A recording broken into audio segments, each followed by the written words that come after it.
Hey, good morning, everybody, and welcome to an interesting edition today of the Pete Shepard Show here on the Coastal Sports Network. It is a Hump Day Wednesday, August 21st. Uh, we're right out of the gate. We have had some unbelievable thunderstorms here in Southwest Florida. I mean, massive lightning, massive thunder. It started about 3:30, 3:45 this morning, woke me up out of a sound sleep. Absolute craziness, Thor-like thunderbolts all over the place, lots of power outages and stuff like that, and it's affecting not only us here in Lee County in Southwest Florida, but also a couple hours north of me in Tampa, where Angel Martinez cannot join me at all today. So it's going to be a very short show because without him, he controls all the sound and all the stuff that we play up at his area. He does not have power, and his Wi-Fi is out uh, in the Tampa Bay area right now. So it's going to be short and sweet today, and we might come back on later on once Angel gets power back. If he does get power back, it has been nasty, nasty, nasty here in Southwest Florida for the last several hours, and there's more cells coming our way here in Lee County area. Um, actually, some Collier County as well, meaning Naples all the way up, up past Fort Myers Beach, everything else, Cape Coral. So it has been an absolute mess of a day. Thank God I don't have to commute except to walk from the bedroom to the studio. If you're out on the roads, as they say down here in Florida, there's ponding issues, aka huge, gigantic puddles, because we've had about 3 inches of rain in some areas, 2.5 to 3.5 inches of rain in some areas down here in a very, very short period of time. So you know what that's like. No matter where you are around the country, you get that much rain, that amount of time. And it's too bad. And I hope that we get back on at some point today. If not, I'll save all of the material for tomorrow because the Tua Tagovailoa Brian Flores thing is actually it's been the big story the last couple of days here. We played you all the cuts yesterday. There's more rebuttal from yesterday from Brian Flores, who was called a terrible person by Tua Tagovailoa. And there's a lot of reaction from a lot of media people, a lot of reaction from former football players in the media that I was hoping to play for you today. Some really, really cool stuff actually that happened on ESPN and NFL Network yesterday. I had some good sound, some good video, but I'm going to have to save it because I can't play it from here.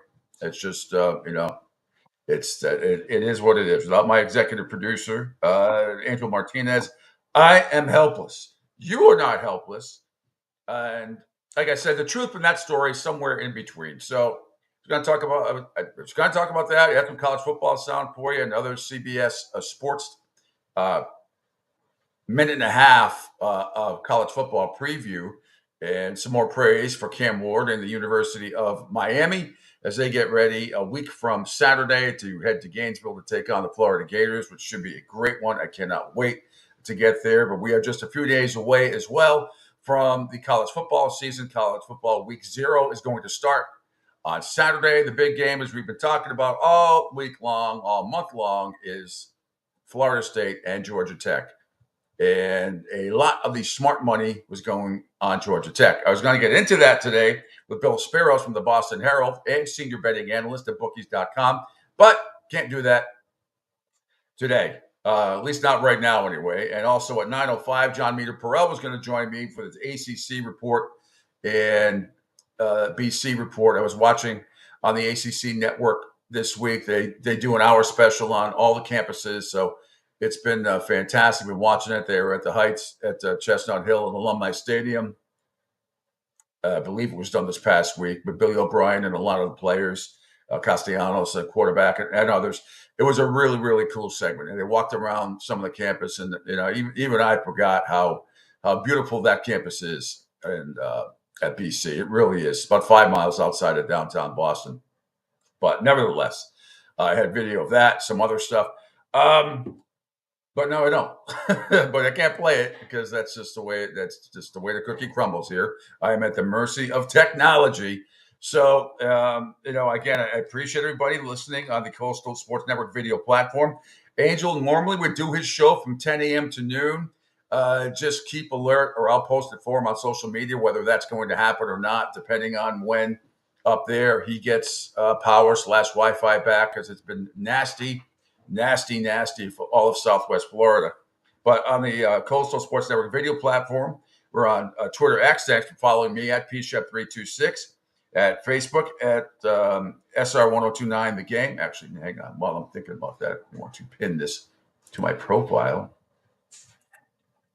Making sure that that stays up there so people know what's going on. Okay, there it is.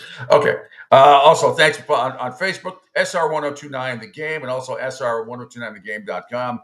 Ion TV, powered by Ion Tampa Bay. And make sure you keep up to date with them as far as traffic and weather goes. And I'm sure they're going to be very busy today.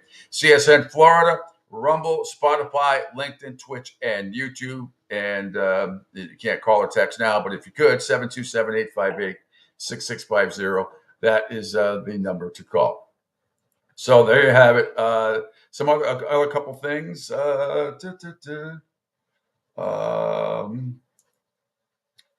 Let me see. Brett McMurphy just won't join me for some reason. Kind of pisses me off about he said he's not available. I don't know. I like his stuff very much, but trying to get him on. But he's blown me off. But this is interesting. 6 schools are starting football programs. How about this? Anderson University in South Carolina, Calvin University in Michigan, Centenary College in Louisiana, New England College in New Hampshire, Simpson University in California, and William Woods University in Missouri. That's 774 colleges now playing football. Not all, though, will make the expanded playoff, as we know. So, and people are saying the FGCU needs to start a program. Well, that's not going to happen down here, Florida Gulf Coast University. I wish it would. It would be really interesting. First, it would be really interesting where they build a stadium to see. It's a beautiful campus. They have a beautiful complex, beautiful baseball field, volleyball. I mean, everything. But I seriously doubt they're going to have a football team anytime soon. They do have a club hockey team that's done really well over the years. Interesting scenario last night. Connecticut and Phoenix playing a WNBA game at the Garden, and it was at the TD Garden in Boston, and it was just about sold out. Over 19,100 plus people. I was going to play my buddy Steve Burton up at Channel 4 in Boston. WBZ did a great narration on the piece. His daughter was sitting in the anchor desk and some of this stuff. It's as the game ended, but that's pretty impressive. A WNBA game at the TD Garden last night for Connecticut and Phoenix, and it was just about a sellout. A few hundred short, but over 19,125 people, I believe, were there for that one. So that was a pretty cool moment. I can only imagine if Connecticut plays when they play Indiana or they play Chicago with Reese's team, Angel Reese's team. I'm sure that'll be sold out as well. What else been going on here in this short period of time that we have? Well, I might as well do an ML. I might again. I can't play any sound. I could just give you some scores from last night in Major League Baseball. Doing the rundown. As I said, I had a ton of sound for you to play today. It's a ton of videos, and it's okay. I can play them. I will play them tomorrow. I promise. And what we'll do is we'll just push everything back a day. That's all I can do. ESPN also named Mike Greenberg, as I think I told you when Sam Ponder got fired, that Greeny's name was up. He's going to be the new host of Sunday NFL Countdown. So he succeeds Sam Ponder, who was fired because she said allegedly something political that didn't fit the format of ESPN. You know what I'm talking about. She's not the first. She won't be the last. And before her was Chris Berman. So Mike Greenberg was just the third host for these for NFL Countdown that starts on September 8th. Okay, so around the major leagues yesterday, San Francisco beat the White Sox. Imagine the White Sox losing. San Fran 4-1. The Cubs over Detroit by a score of 3-1. Arizona goodbye Miami in front of 13 people yesterday in South Florida. Toronto over Cincinnati by a score of 10-3. Baltimore beat the Mets. There was a 9-5. There was some crazy plays in this game. Um, Kevin James was also interviewed during, he thinks it's a home run, almost home run in the bottom of the fourth inning. That would have been a funny cut to play, but it can't. Pittsburgh blank Texas 4-0. The Angels over Kansas City 9-5.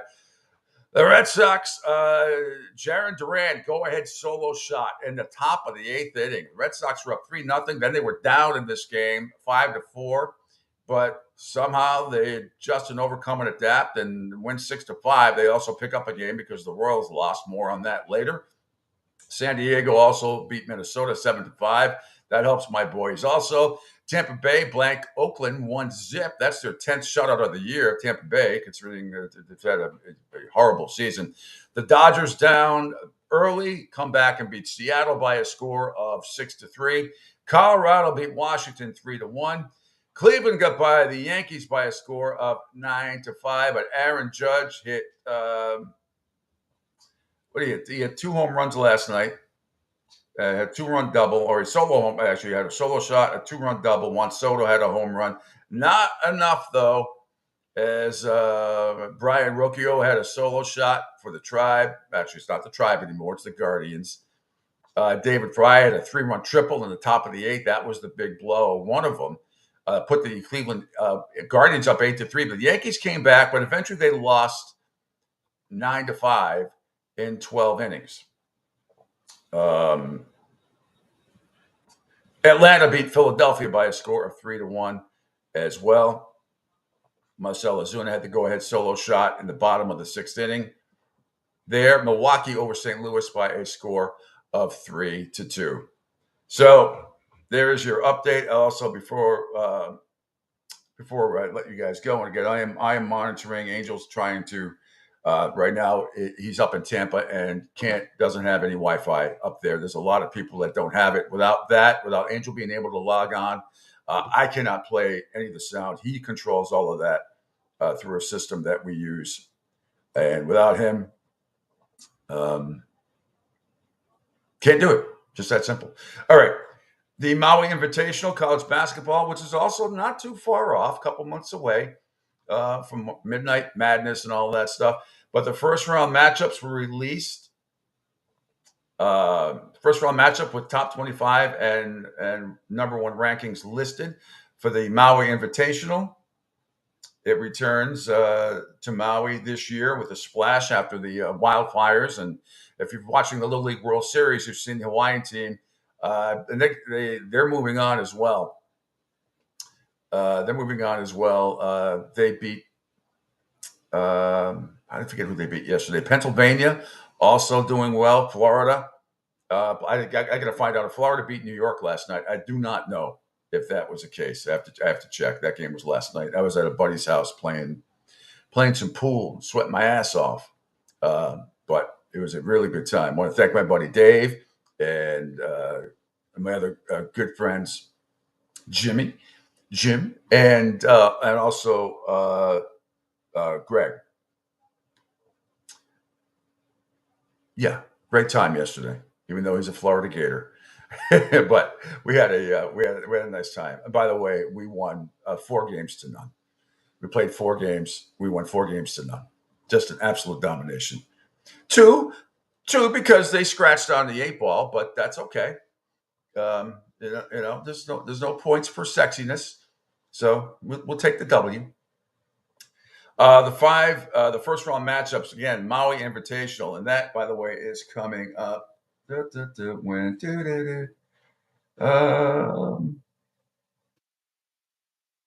date is that? Can't even see it.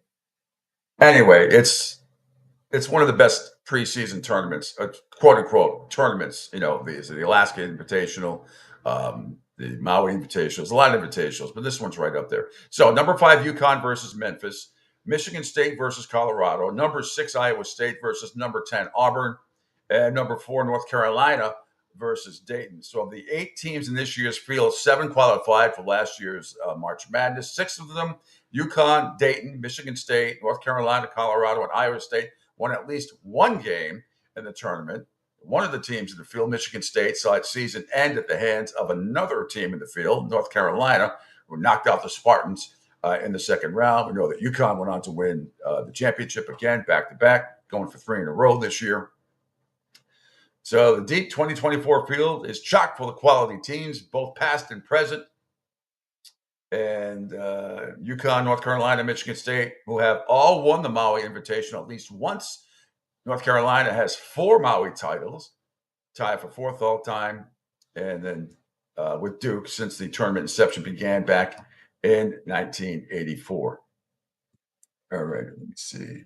So, yes, it takes place during Thanksgiving week on November 25th to the 27th at Lahaina Civic Center, the traditional venue of the historic early season college basketball matchup. So, there you have that. What else is going on? Oh, yesterday in at, in Cowboys camp, we had a fire that broke out at the team hotel yesterday. Final week of training camp in Oxnard, California. The hotel, the fire department was called to the team hotel just before 5 o'clock Pacific time after a fire was reported in an empty guest room. At the time of the fire, the Cowboys were holding a walkthrough just a few hundred yards away, so they were not at the hotel. And footage from the scene showed a bunch of smoke coming from one of the buildings at the Residence Inn. Residence Inn. No, not the Ritz, not the Residence Inn, where the team is staying, which I would have showed you that video as well. But according to a statement from the team, everyone in the organization came away unharmed. The Cowboys in a statement said there was a fire emergency in one of the guest rooms this afternoon at the team's hotel in Oxford, California. The emergency was contained to one room and was empty at the time, and there were no injuries. The Dallas Cowboys thanked the Oxnard Fire Department and Oxnard Police Department for their quick response and reaction to the situation. The fire happened during the team's final week in Oxnard. The Cowboys held practice yesterday in California, and they will hold one more practice on Wednesday before flying back to Dallas on Thursday. The Cowboys will then follow up by playing their preseason finale on Saturday against the Chargers at AT&T schedule. And the other games that are happening this week on Thursday, you got a couple of games tomorrow. The Colts at the Bengals. Again, these are meaningless preseason games. The last one especially, don't know. Colts Bengals, that one's on Amazon tomorrow night at 8 o'clock. Also at 8 o'clock, 8:20 actually on the NFL Network, the Bears and the Chiefs. Moving to Friday, Jaguars and Falcons on NFL Network. The Dolphins and Buccaneers, not on the NFL Network, but will be shown locally here in Southwest Florida. Also at 10 o'clock on NFL Network, 49ers and the Raiders. And also, when we move to Saturday, we got the Ravens at the Packers, the Panthers at the Bills, the Rams and at the Texans, Vikings at the Eagles, Steelers at the Lions, Chargers at the Cowboys, as I just said, Giants at the Jets, ho-hum, Browns at the Seahawks, Titans at the Saints. That's Sunday now at 2 o'clock on NFL Network. And then on CBS at 4:30, the Cardinals and the Broncos. Maybe we get to see a little bit more of Bo Nix. And then at 8 o'clock on NBC, the last preseason game of the year is going to be my Patriots at the Washington Commanders, and the whole country will get to see it on NBC. So, if you don't know what that's from, that is from Pig Vomit from Private Parts, the Howard Stern movie, and what's his name played a great role, played the general manager of WNBC, and wanted Howard to say it like Imus said, WNBC. Of course, he did not. All right, everybody. I don't even have any music to close out today or anything like that. So, but if Angel gets power back, we will log back on and continue the show. Hopefully, like I said, I had a couple of great guests lined up today. Bill Sparrows from the Boston Herald and senior betting analyst at bookies.com was supposed to join me at 8:30. But again, and John Meter Perel, ACC Report, BC play-by-play voice. And also, I have to congratulate Meter because, and I will tell you why He just got a new gig. Where is and Meter now every with Andrew Marchand. If you don't know, and a lot of you in the sports field probably know who Andrew Marchand did. Used to work for the USA Today, and now is the Athletic senior writer covering everything in the sports media. So Meter Perel will be joining him called the Main Event with Andrew Marchand, and it's also Marchand and everybody loves a sports media will come out every Tuesday morning with John Meter Perel and Andrew Marchand. And I retweeted it out, or I did. If I didn't retweet, I would retweet it out now. So that's pretty cool. So good for Meter for hooking up with Andrew Marchand. We always appreciate him coming on.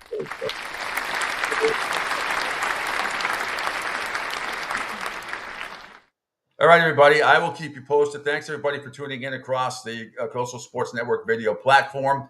If things change, Wi-Fi wise up in Tampa, we will log back on immediately. But Angel didn't seem too optimistic about it. It's been really bad in Southwest Florida. The storms that we've had from Tampa all the way down here in Fort Myers, and not only just Lee County, but some parts of Collier County as well. So everybody, take care out there. If you're on the road, be careful. I can't even imagine taking the kids to school today around here, or the buses and all that stuff. So just beware, go slow. There's ponding issues, as they say in Florida. For my friends in the Northeast, that means big puddles. Big puddles. So just be careful out there. I am Pete. Hopefully, I'll be back in a little bit. If not, I'll be back tomorrow morning, absolutely, at 7 a.m. right here on the Coastal Sports Network. Stay tuned. Stay tuned to social media. And Angel Martinez and Martinez and Company would normally be coming up at 10 a.m. until noon after this show. But if he doesn't have Wi-Fi, I told him I would retweet stuff out for him as well. So there it is. There is your update. So keep it here, and we'll keep you posted on all the social media accounts about the day's events. And hopefully, we'll be back on sooner rather than later today. But we shall see. Have a great and safe Hump Day Wednesday, everybody, and hopefully talk later today. Bye bye.